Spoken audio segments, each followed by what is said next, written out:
are leaving book mode and entering movie mode. I'm Ryan Snelling. On the other side of this call, we've got a brand new car owner, Austin Burke. How are you, sir? Feeling good, man. Like I just won the lottery. Don't know if I did. Maybe we got screwed over, but I think we got a pretty good deal, man. We've been driving 2004 Honda Civics and 2007 Chevy Cobalts for years, so I figured it was time to upgrade now that we have a baby. And what better place to go than Dan Cummins in Paris, Kentucky, because that's where we got it, and I got to know some of those guys over there, man. It was a good experience, other than we kept the baby up past her bedtime, and she was not happy towards the end of that day. Well, she can relax because she got a brand new car. She got a brand new car. I say brand new. It's brand new to you, but is it a brand new? Okay, yeah. It's a 2023. It was a rental and it barely had any miles on it, so it's as new, I think, as you can have with a previous owner. But we wanted to go a little older. The fact that I was able to trade my other car in, I was like, all right, we can go a little newer and get a better deal on it. But yeah, man, just anything in the 2020s is new to me because I've been driving around old. And so all these little features like the park assist and the lane assist and all these things I never thought I needed. I've been driving it a week and now I'm like, yeah, maybe I did need that because it's awesome. It's pretty cool. You know, it's funny. I'm not often in cars in general other than my own. So all of these features that you're talking about, I'm aware of them. I know they exist. I don't think I've been in a vehicle that has them. I did when I used to work. I used to hire at Amazon. And when they brought in the Rivian EV vans, a trainer took me out to test drive them, and they're crazy, dude. So I'm sure a lot of our listeners have seen these Rivian. I mean, they look like spaceships, right? You've seen them in your neighborhoods, I assume. Oh, okay. Yeah. So when you're in them, think about your car right now, from your field of view, from the left to the right. All of the buttons and bells and whistles, the power buttons on your door, and then you go over to all of the buttons for the windshield and the wipers and the blinkers and the lights, and then you go over to the radio. You got that dash. Dozens and dozens of buttons and controls, right? Take all of them out. Just gone. Solid interior from left to right. There is one single computer monitor in the middle, and everything is done that way. And looking at it, there's an entire field of view because they have different cameras on the outside of the vehicle, so you can see a augmented bird's eye view around you in the vehicle. And it's people who have electric cars, probably know some of this already, but it's new to me, right? So there's an automatic braking system. The second you lift your foot off of the accelerator, the vehicle stops. Oh. And it's weird. Oh. Yeah. That goes against our muscle memory entirely. Yeah. So I don't know how people do it. I don't know how people drive an electric Rivian for 10 hours on an Amazon route and then get in their 2000 Honda Civics, and then they have to remember, I lift my foot and then apply it to the brake. There's a brake in them, so you can still use it, but you don't have to. And plus, it's still different because you feel it. The short amount of time your foot lifts and then you apply it to the brake, the vehicle's already stopping. So it's very unusual, but they're super neat. Reliable, I don't know. Good for the environment. Who knows with the battery power and all this kind of stuff. But they're neat. They're cool. So anyway, congratulations. There is nothing worse than car trouble. Oh. And there's very little better than the relief of having been on the other side of car trouble. So just been on a roller coaster of emotions, I assume, the last couple of weeks or so. Yeah, well, if we got to the point to where our other vehicle, we're just like, we either spend almost as much money as we paid for it to fix it, or we just divvy that up into car payments. And yeah, we had to put down a down payment and all that stuff, adult things, but I think it's worth it, right? We also got the warranties on it. And so this sense of relief and, having to get used to it is one thing, because even the way it drives, the gas, and just all of the modernities inside of it, I'm like, this is too much. But it's nice, though, because, especially with Riley, she's just not getting airflow in the back with our other vehicles. She's not, it gets way too hot in the car. And so the little things that's making her life a lot easier, and people that ride with me a lot easier, it's really nice for them. And so I think that's going to make our long road trips to see my parents a lot better, and we won't have to rent a car to go watch the Steelers play in 2 weeks. Now we can drive our car. Nice. So we're very excited about that. Yeah. Yeah. Riley's high maintenance, so it's good that we got this vehicle for her. No, my princess. My little princess. Right. Well, I'm glad, man. I've got a new roommate. That's something. Heck yeah. Nice and shiny. Sorry, she's my best friend. But she moves from Arizona, so it's like the reverse of me going out to Arizona, 5 years ago this month. Okay. As a matter of fact, oh my God, wait a minute. What is it? 5 years ago this week, I packed my bags and drove to. That's crazy. It was. Yeah, that's wild. Wow, that was the beginning of the end of my life. So here we are 5 years later. Now my best friend from Arizona is moving here, and so that'll be a lot of fun. She can help me film my book TikToks, and been reading a bit. So I finished Dark Matter. How was it? Fucking incredible. Really? It's great. Okay. All right. So here's the problem, though. I'm beginning my reading journey, my book journey. I started way too strong. It's like maybe the best book I could have read to start my journey, and now everything is going to pale in comparison. So Dark Matter, the book, is amazing. So a few things. For those of you who don't know, I used to be like an educated person. Like, believe it or not, I used to be very intelligent. I was a distinguished writer, an English student in high school. I originally went to college to be an English teacher. I had a passion for writing and for literature and all these things. And as I've aged, they've been pushed by the wayside. I start podcasting. I start paying attention to movies. My writing and my prose get worse because I'm tweeting and texting and all. Anyway, so I've slowly deteriorated as a human over the years. And so it means a lot to me to get back to reading. And Dark Matter, I never did this in high school, even when I was reading fairly often, fairly consistently.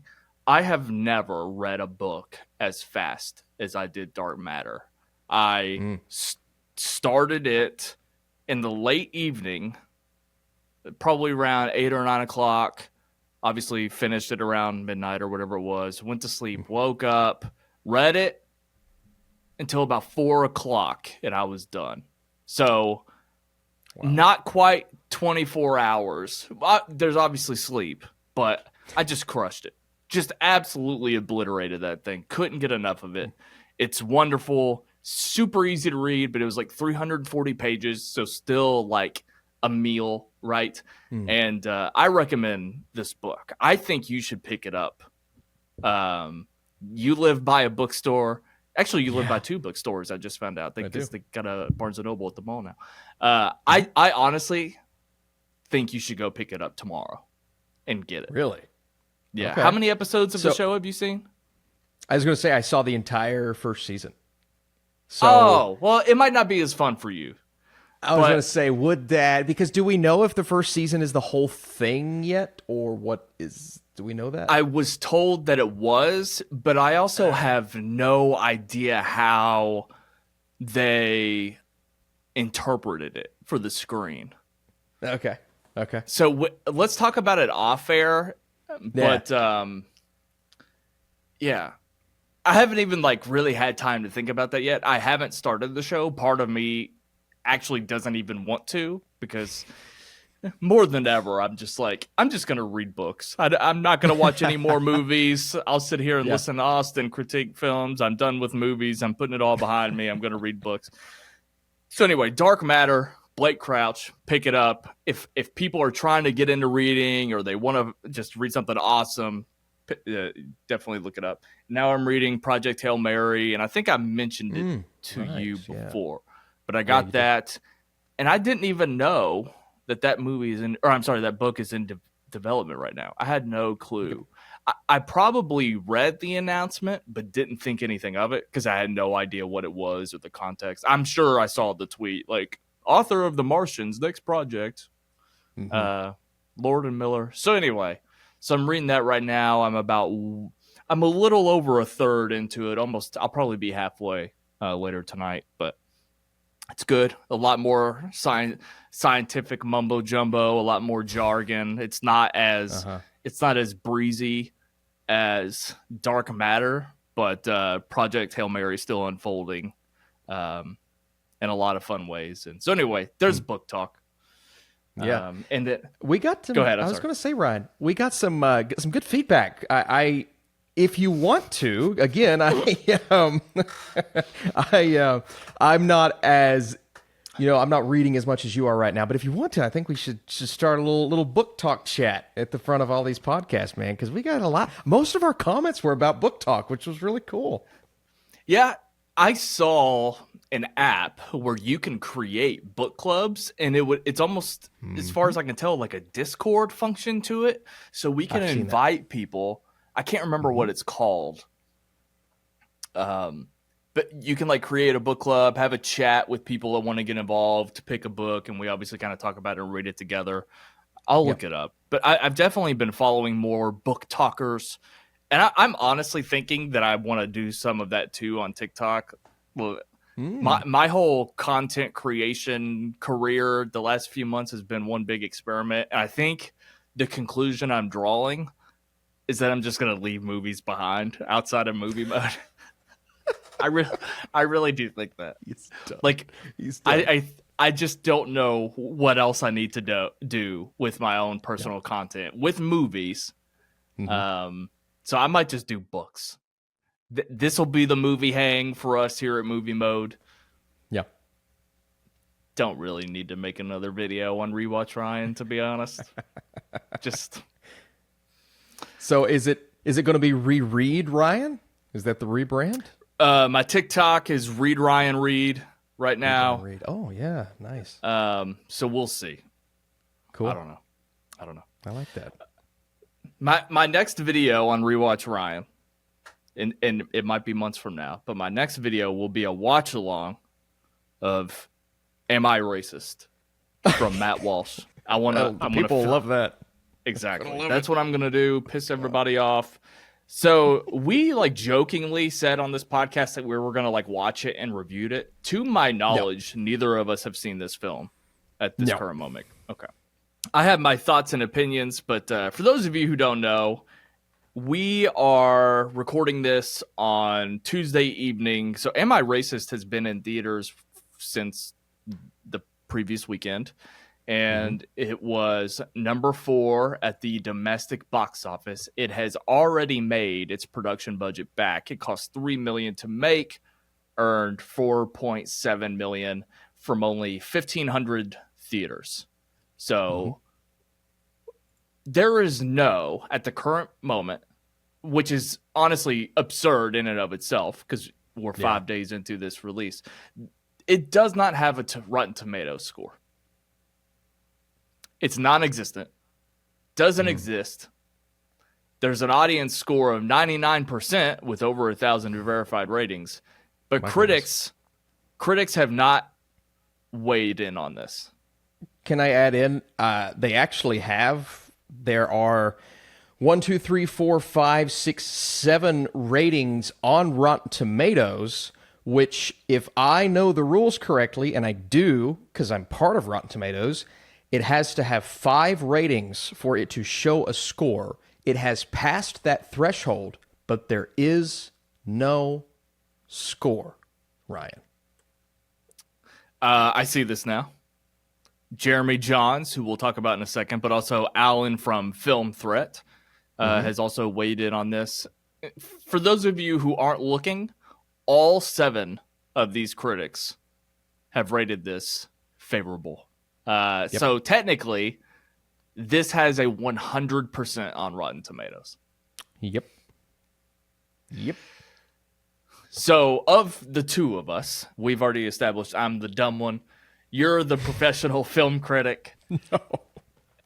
I don't know how much of this you've seen, but Jeremy Jahns published his video, and there's been a lot of backlash.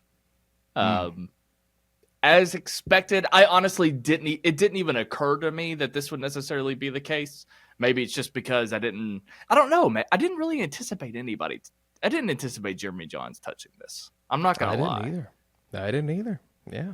So here we are. You're seeing all of this unfold. As a film critic, how do you respond to this idea that critics, for the most part, aren't touching this with a 10-foot pole?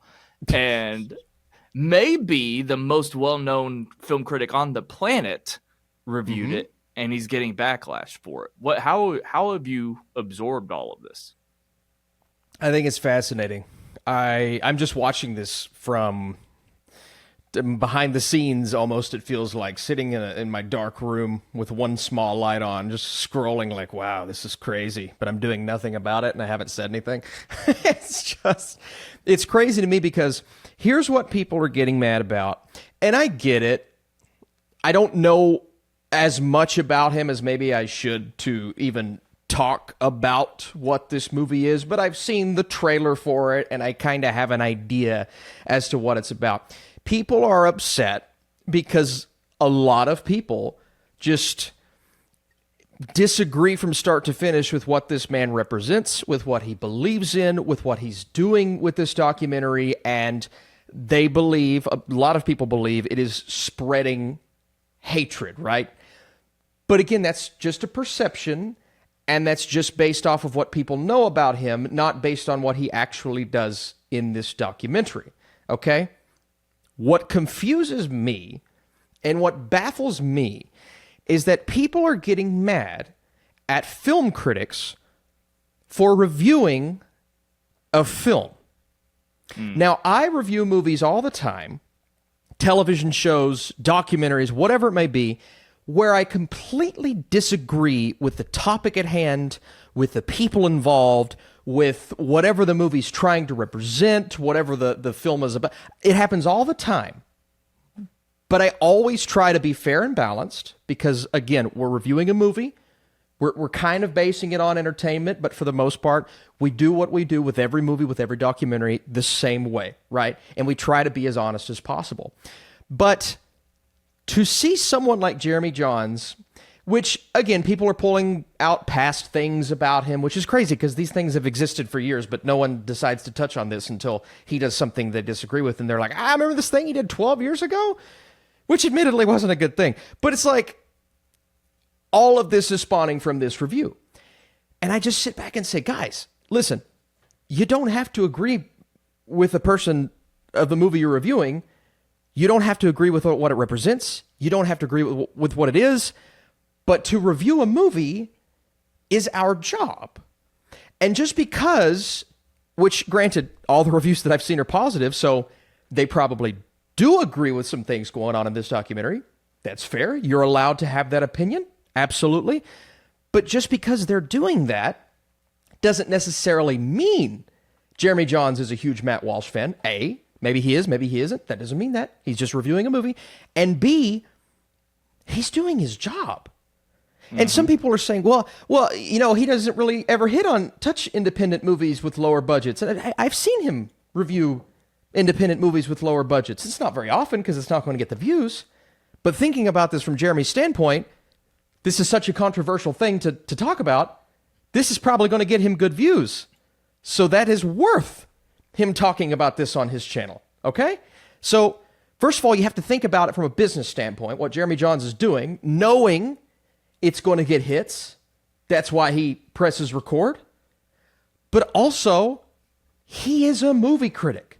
Say what you will about him. If you don't think he's a good movie critic, whatever, he's a movie critic. He's reviewing a movie. And so I think it's very strange that everyone that I'm seeing on Twitter is just so outraged and against this idea of a movie critic reviewing a movie that they disagree with, which is fair, and that they don't put any stock into. But if you feel that strongly about it, why don't you see the movie for yourself? Mm-hmm. Just because I see a movie doesn't necessarily mean I support and agree with everything that everyone is doing that's involved. No, I want to see what it's all about. And again, this is me speaking from afar because I haven't watched the movie. I haven't reviewed it. Frankly, I didn't know it was going to be this big of a topic. Maybe I would have thought about it if I knew it was going to get me that amount of views. Silly you. You should have known. I should have known. You might not have known that it would make up its budget within the first weekend, but you should have known that people would be talking about this. I should have, I should have put more stock. And we always say, hate watching is still watching, and it still gives these. Nobody's hate watching this movie, but everybody's talking about it. Everybody on one side, everybody on the other side, and that's causing more people to want to go see it, especially those people. And again, I could put stock in that 99% audience score, but then again, it's like everybody who knew they would like this are the ones that are going to see it. So it's like, yeah, of course they're going to enjoy it. But even the critics, man, and I don't know those 7 critics, so I don't know if all 7 of them maybe lean in that direction, but that's 7 positive reviews out of 7. And so maybe you disagree with everything the documentary stands for, but maybe it goes about it in an interesting way. I'm so baffled that people are getting mad at film critics reviewing movies. I'm so baffled by that. And then I'm baffled by Rotten Tomatoes passing the threshold with 5 reviews is not showing the score. I just don't understand what... you could hate the guy. You could dislike the guy all you want. But those are the rules. So why are we bending the rules? And people are going to watch this and say, Austin, of course. Oh my God, you MAGA, you just right-leaning. You have to approach these things and see every aspect of it before you can even speak on something like this. Because everything I'm seeing on Twitter, people are just outraged and mad that the movie critic's reviewing the movie. It's like, no, you have to approach this in a way to where you can at least see why Jeremy did it and see why people are getting upset with him.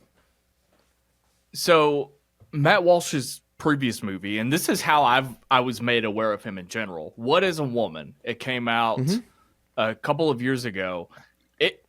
It has a Rotten Tomatoes score of 78%. It only has 9 reviews, so it has 2 more reviews, but they did publish the score. So what people should be concerned about is what this means and what they're doing for this particular movie. That's it. Yeah.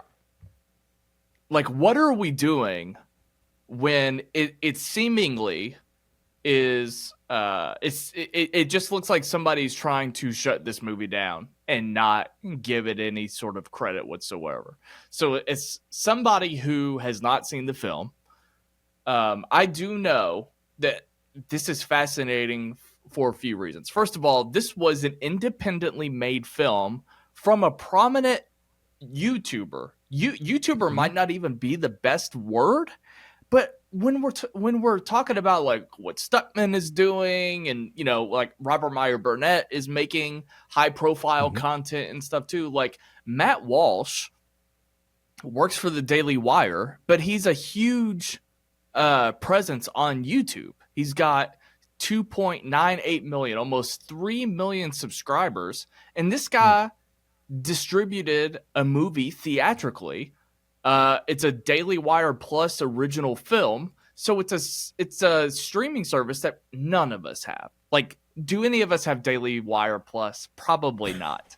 But that's fascinating that this YouTuber made this film, made this documentary, and it's his second time out with this. It was fourth at the box office. I do think there's a number of people that will just stumble in.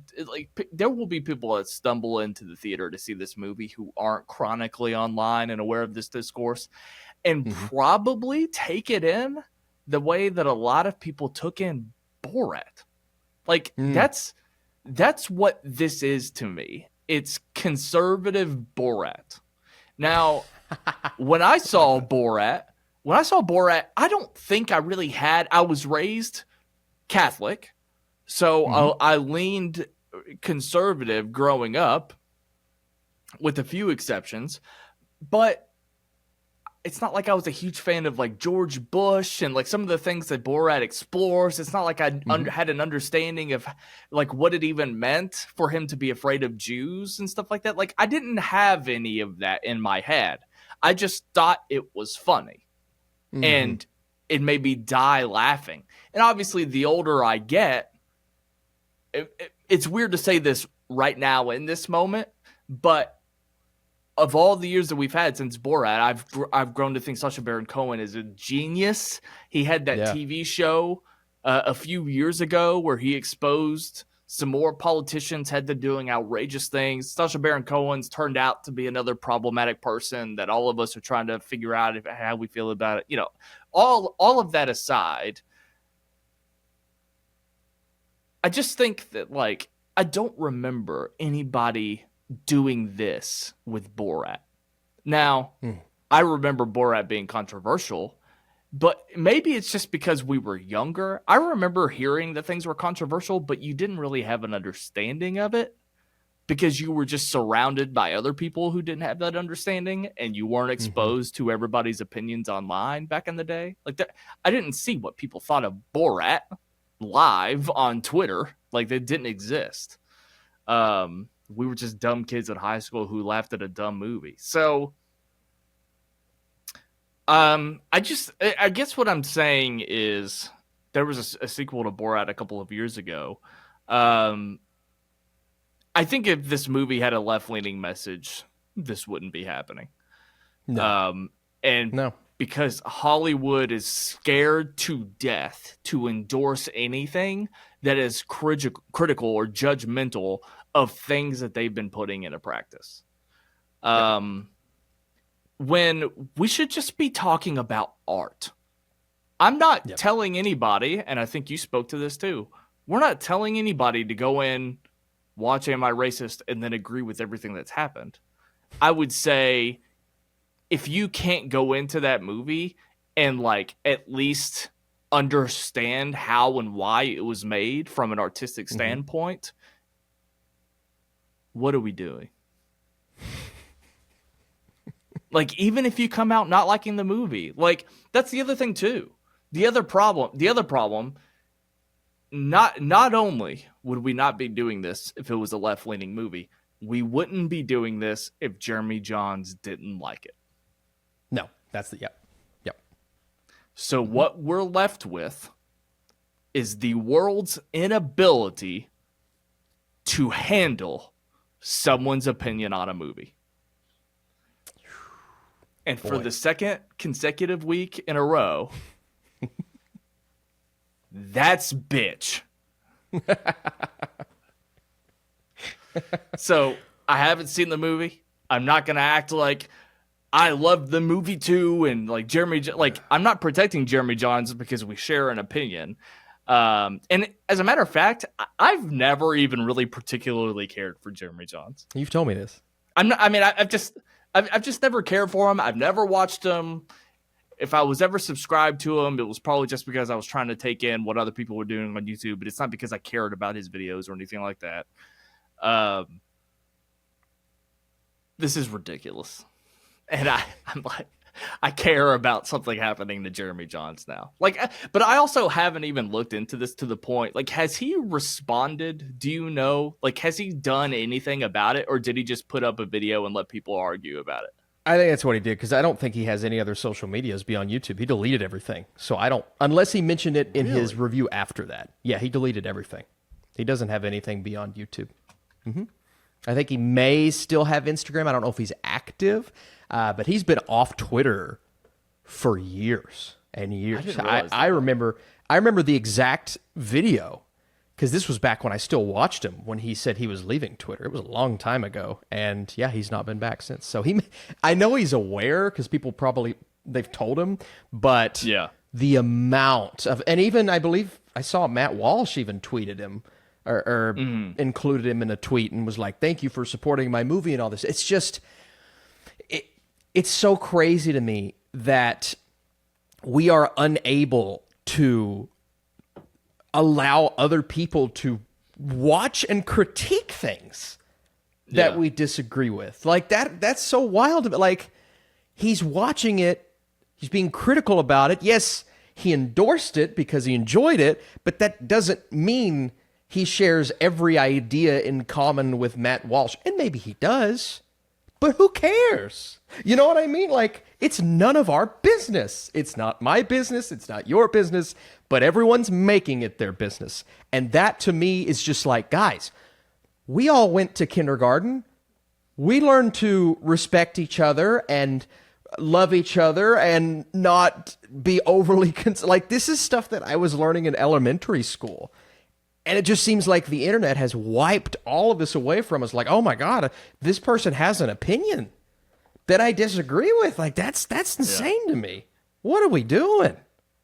Maybe it's not necessarily, it's not a new idea to be attacked for, and you could speak to this, but I can too. It's not a new idea to be criticized or hated for reviewing a movie on a certain thing. So sure.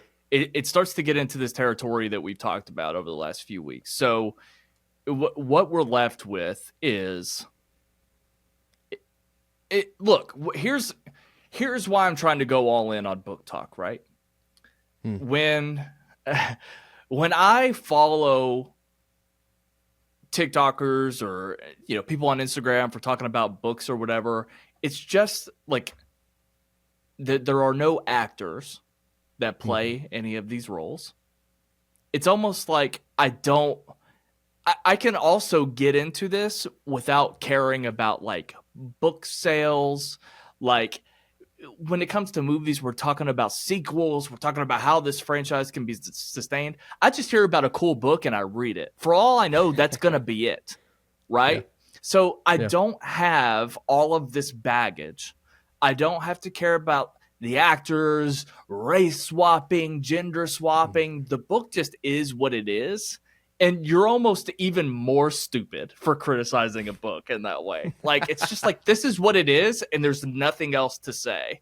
And as far as I know, there's not a section of the internet that does this. So it really just kind of comes down to, you and I can go to a movie theater, enjoy ourselves. We could limit our time on the internet. The reality is, people have attached their ideologies to this particular art form, and they are weighing it down and just bringing it down. Yeah. Simply put.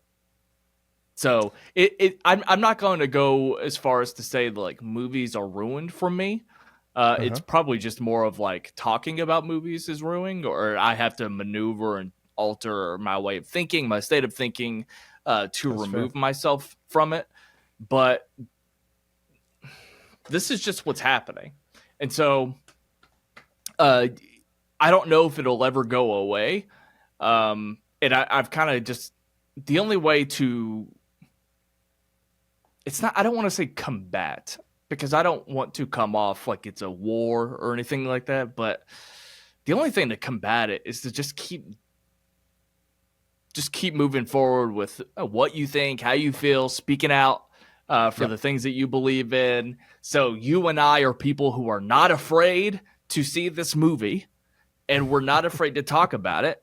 It doesn't, just because we're defending Jeremy Jahns, right? It doesn't mean that you and I are going to like it. It doesn't mean that if we talk about it on this podcast, I would assume we'll talk about it when it's available to watch on streaming. I don't know how likely it is that I'll see it in theaters.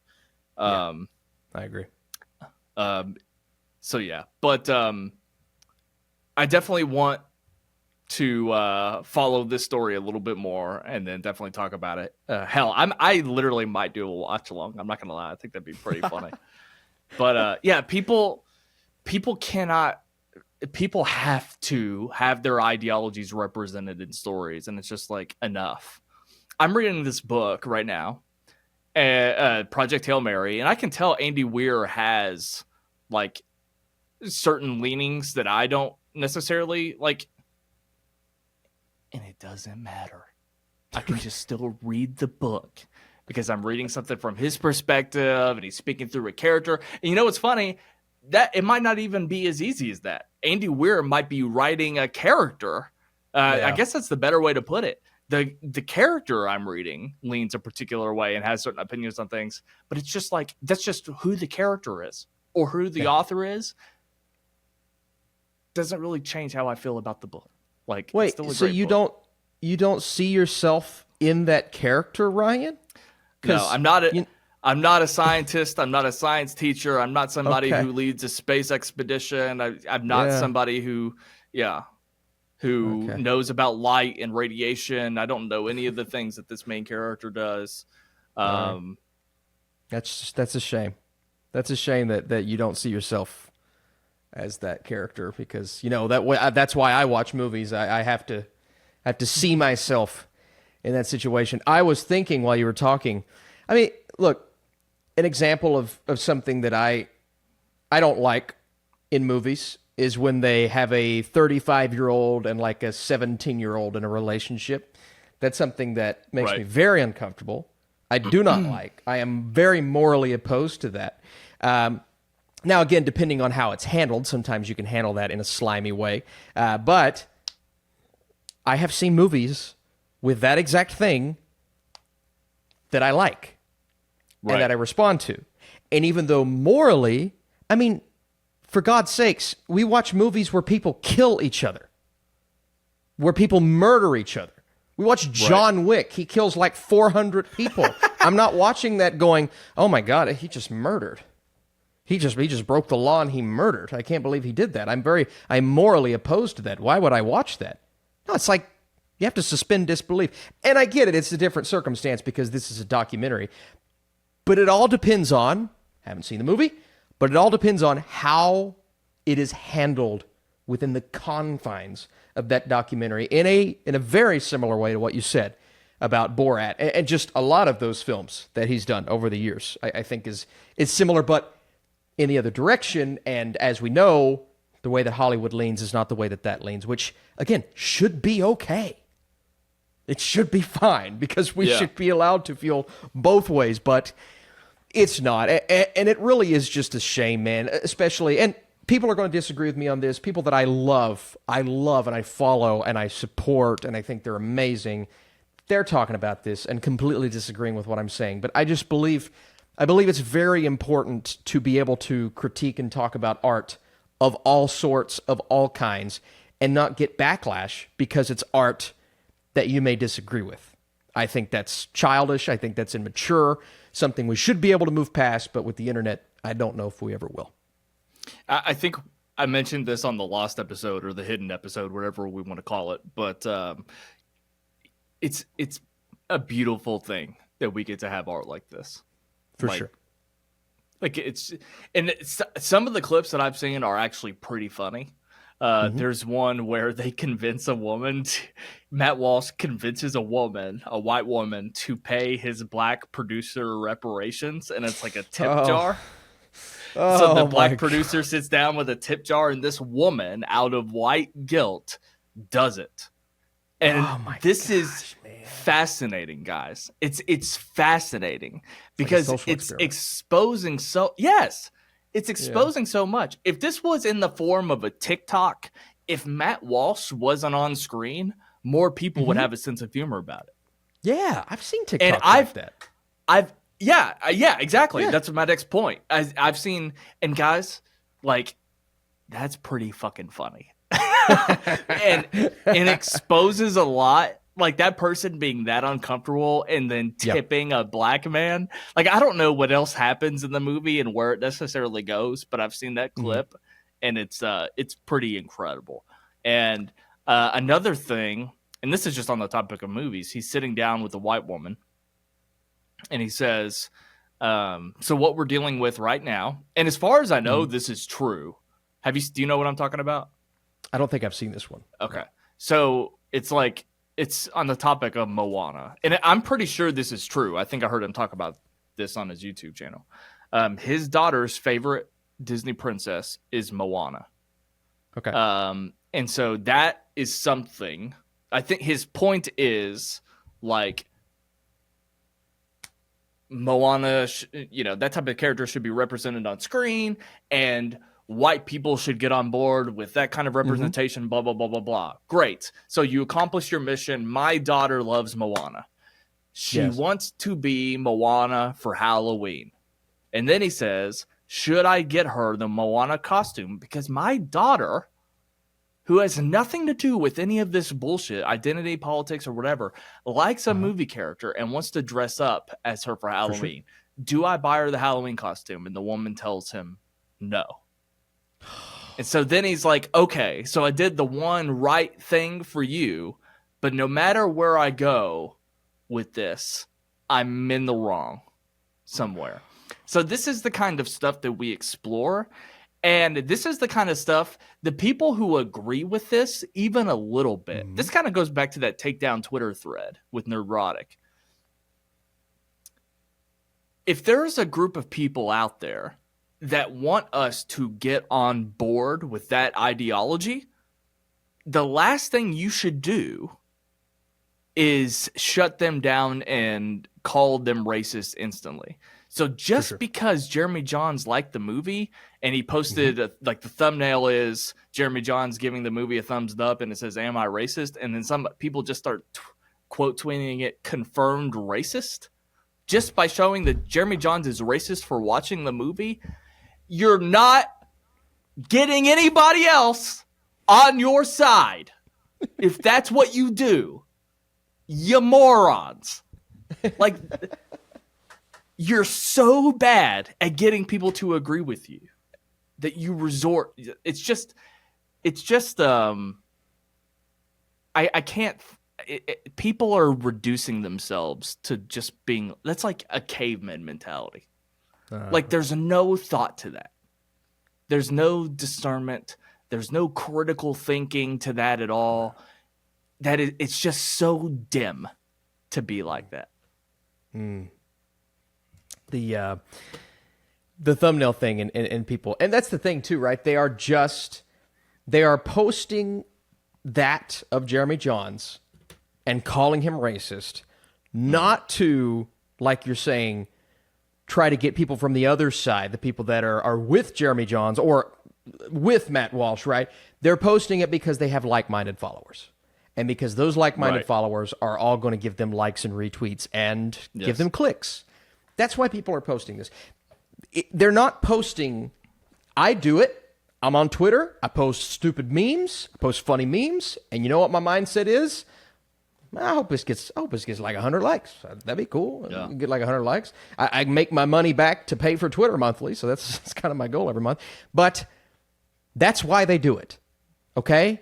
They're not doing it because it gives them this high. Maybe they feel that way when they post it. It's like, oh, I feel higher morally. I have the moral high ground over Jeremy Jahns. I'm going to get likes on this. Right. Okay, so you posting that to a bunch of like-minded people that follow you and like your content, which admittedly could in its own way be funny, right? I can look at that side as well. But you're just doing yourself a disservice because everyone else that is opposed to you, they're not going to take you seriously because you're not taking the context of his video. You're not watching his video. You don't know what he said. You don't know what he was about. You don't know where his mindset is on the movie. He could open the review up and say, I disagree with everything that this man stands for morally, but my God, he made a funny movie. You know what I mean? Like, he could have done that, yeah. But no one would know because most people on Twitter that are calling him out didn't watch his video. So it's all about context, and it's all about allowing people. I mean, my God, it's a movie review channel. Let the guy review the damn movie. Or it might not even be about them not seeing his review. Or they didn't see the fucking movie. Or the movie. Yeah, the context of the movie. Yeah. Like going back to the Rotten Tomatoes thing. Hey, go see the movie and let's see some other reviews. Sure. Like, yeah. There's no problem with, we should have been able to, and I guess we could if we wanted to, let's see. Alan from Film Threat says half the audience will laugh, the other half will walk out. Matt Walsh exposes DEI madness and hysterical overdue takedown. This is from Film Week, which is NPR Los Angeles. You're not getting anywhere on the subject, but it's funny. But is he making his point? He making his point? I think he's too divisive a figure to be persuasive. So again, it's not an overwhelmingly glowing review, but yeah, I love it's that. a positive one, and it sounds like for somebody who just might not be into his messaging. So it's like, that's from Wade Major, Film Week, KPCC, NPR, Los Angeles. You're allowed to do that. You're allowed to watch it and disagree with the message. It's like a really well-made religious movie. There are very well-made religious movies that I have covered. A lot of them suck, okay? A lot of them are poorly acted, poor quality, not good. I'd never watch again. But sometimes a religious movie is just really well-made. The one where the kid fell through the ice a couple of years ago. I thought that was a good movie. It had Mike Coulter in it. It had really good actors and this and that. And people were like, you're just reviewing why are you reviewing this, you religious nutball? You crazy? It's got the message. It's like, yeah, but it's well made and it's a good movie. And it's like, why am I not allowed? Like Sound of Freedom last year. Yeah, you could say what you want about the people involved. That doesn't matter.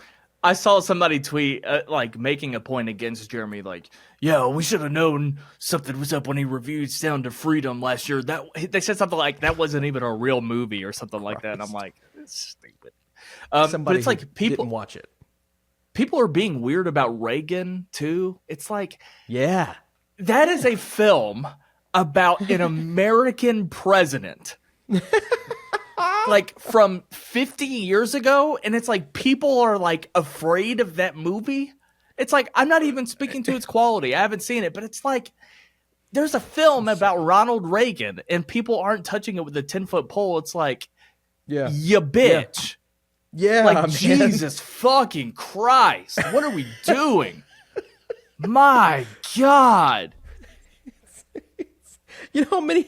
Okay, here we go. I've watched countless Kevin Spacey movies.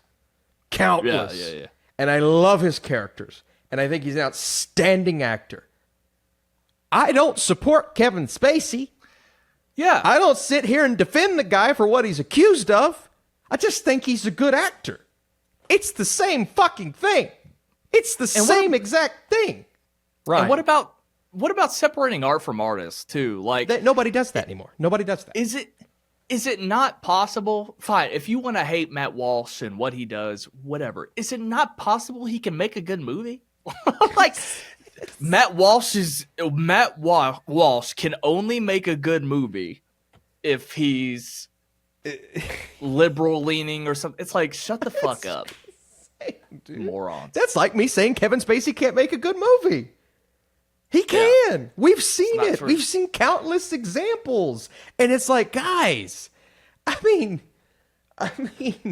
it's just all these producers and these writers and these directors, things come out about them and they're being accused of the worst things in the world. They're being accused of rape and sexual assault and all these atrocious things that I would never condone. And frankly, I think you don't want to know what I think about some of these people, but they've probably made good movies. And I've liked those movies, and I'm not stupid enough to sit here and say, well, 7 sucks because Kevin Spacey was in it. No! That's not how it works. That's so stupid. That mindset is dumb. It's dumb. And if anyone thinks that way, you're an idiot. You just are. You may disagree with me that you're an idiot. That's fine, but you're still an idiot. And so that mindset, I think, is destroying film criticism. It absolutely is. The biasness going in, and it's just me saying this. People are going to take this and misconstrue it and say, he's obviously a Matt Walsh fan. He obviously watched. I've never seen a Matt Walsh video in my life. In my life. He made a movie. You're allowed to critique that movie. You're allowed to watch that movie. And if it's a good movie, even if you disagree with what he says and does, you're allowed to say it's a good movie. And you know what? You're also allowed to say it's a terrible movie. And, well, thank God it was, because I disagree with him. That could be the case, but you have to watch it first. And so I'm saying all this. I want to go watch this now just so I have that background information. And maybe I hate it. That's fine. Okay, I don't know if I'm going to like it or not. But to talk fairly about the product and the quality of it, I have to see it first before I start doing that, right? This is more about the behind-the-scenes stuff. I think you and I should be together. We should film a watch-along. We should put it on movie mode. And all the people who hate my content on Rewatch Ride, like my old listeners who have been with me for a while, that are accusing me of pandering. You're just pandering to the right. You're pandering to neurotic. You know what? If they're the ones that don't freak the fuck out and bitch over this kind of shit, yes, that is who I want to follow movie mode. I want to follow people who are open-minded, who can sit down and watch a movie and just formulate their own opinion, regardless of what other people are talking about online when it comes to applying their personal beliefs to something. That is the type of person that I want to watch my podcast and engage with online. That is exactly what I want. So if you want to call it pandering or whatever, fine. But we're just enough. Well, people say they hate pandering, but isn't that what all the studios are constantly doing? Just consistently with every movie now, they're all just pandering to us.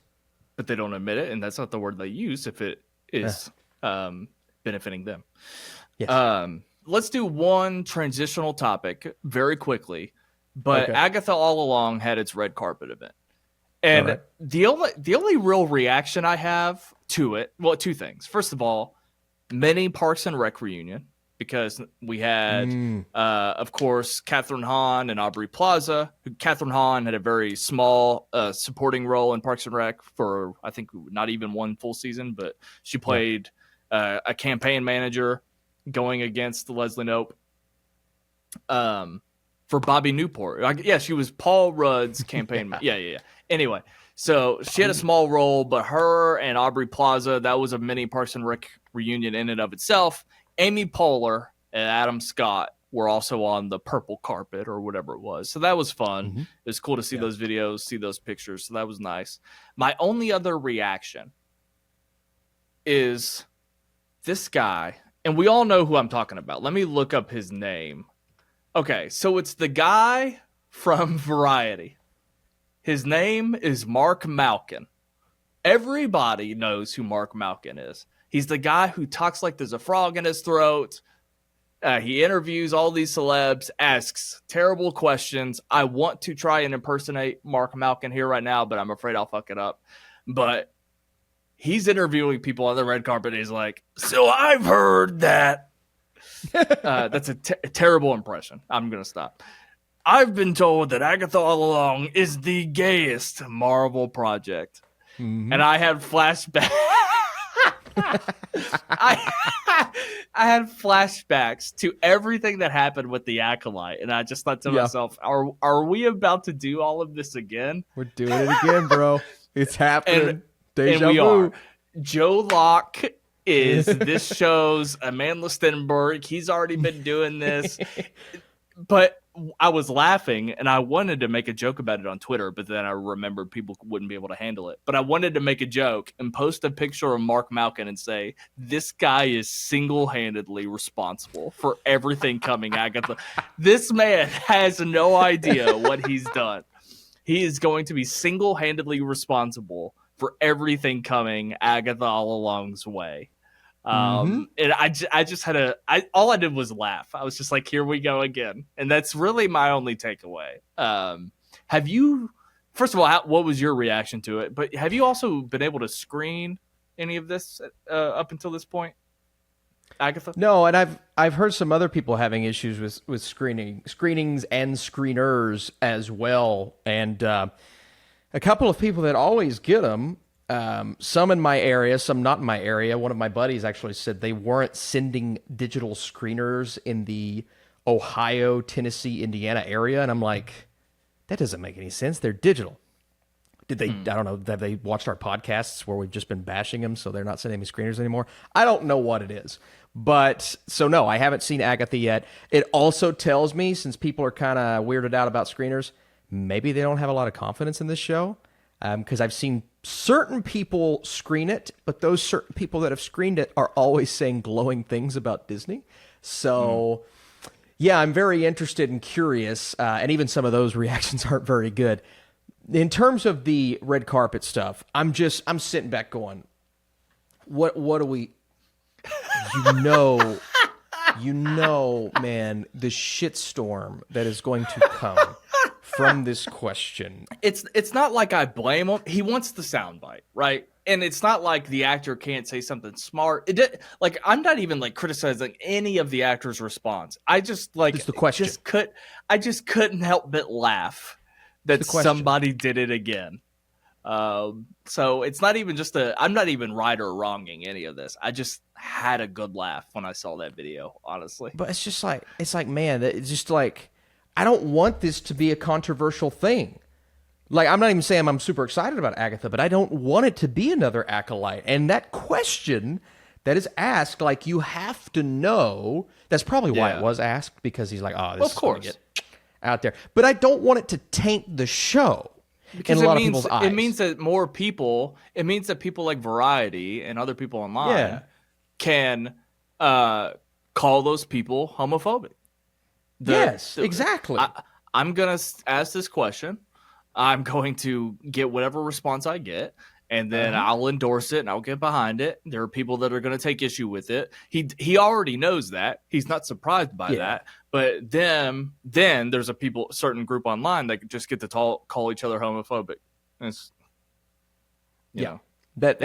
the problem. And I don't want this to be tainted by that. And again, we always say this, man. People overuse those words, like when they're throwing woke and they're throwing this and that. And sometimes the studios are pandering, but with something like Agatha, I was just really hoping we could avoid that. But now I know people are going to see this and there's going to be controversy. And then on the other side, there's going to be people who don't like the show and they're going to be called names because they don't like the show. And I'm just like, guys, can we just avoid this for one godforsaken Disney project? But I don't know if we can anymore. Yeah, first of all, I agree with you 100% that I actually don't want another cycle. No. Like we had with the Acolyte. It's exhausting. It is. It's too much. The internet was on fire from it. I think it was telling. I think it was pretty telling how certain people responded to that, certain YouTubers, things like that. But to go through it again, it's not anything I wish on, all of these movies we're about to talk about, since, I don't know, let's see, 2016 maybe roughly, I've been kind of following these red carpet events that they've streamed on the YouTube channel, and I've always enjoyed watching them all. I didn't watch Agatha's because I'll be honest, I didn't even know that it was going on until they were posting about it. But when I'm watching those things, it's about the project and it's about getting hyped for the characters, learning more about the story. Granted, this show should not have been made, in my opinion. I think Agatha's a nothing character. She didn't need her own series. This is a project that I think we've just been needing to put behind us for a long time, to get us to where we think Marvel is taking us. And, we've already had all these conversations, so our audience knows that. So like, I already don't give a shit, but that doesn't mean that I couldn't have heard something exciting and just heard that this is actually maybe the best Disney Plus show. Like, isn't Agatha All Along the first show where they've actually utilized a showrunner? Isn't that the case? So, yeah. Okay. Yeah. So I think that's the case. So anyway, there should be all these other things that we're talking about, and that's it, all because of this. That's all we're doing. So well, and if that's the thing too, if it is a great show and well produced and like the sets and the horror themes and stuff, that's all going to get overshadowed by this if it becomes a controversy. And I hope it doesn't, but it's all going to get overshadowed, and that's a shame. That's truly, with Acolyte, I could have cared less. With a show that's really good, that's a shame if it does get overshadowed by controversy. We'll see how it goes week to week. I mean, Agatha All Along is a show that I'm going to watch at least the first couple of episodes. I might not watch it.